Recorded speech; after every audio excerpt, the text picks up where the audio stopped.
कळून आहे त्याचं जे प्रकाश किती आपली सगळ्याला कळून आहे तरी की सांगावं लागते म्हणून असं श्रीधर स्वामी काशी धराच्या माझ्यानं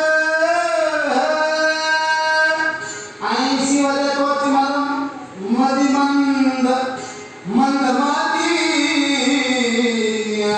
प्रेमाला शिकली भक्ती सांगावे न लागे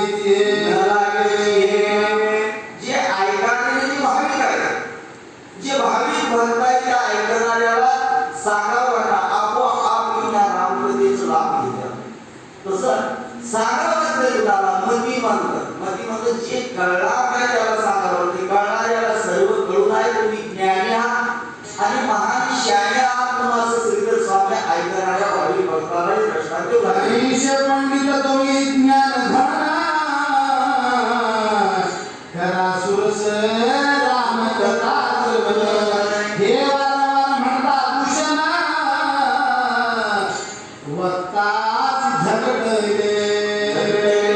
आता म्हणू लागले शेवटला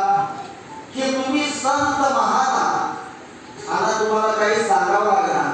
तरी हे रामकथेचा अमृताचं सेवन करा आणि लाभ घ्या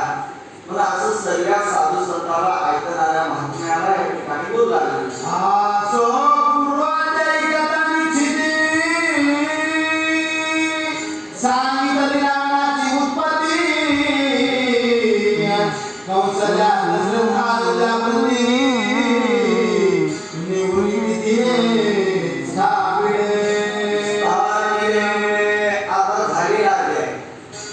जे पहिल्या अध्यायामध्ये गणपतीचं वर्णन आणि सरस्वतीचं वर्णन साधू संतांचं वर्णन आणि त्याच्यामध्ये वाल्मिकाचं जे वर्णन झालं आणि कोण नारद मुनीने उद्धार केले आणि हे ग्रंथ वाल्मिकांना लिहिले हे पहिला अध्यायामध्ये आणि दुसरा अध्यायामध्ये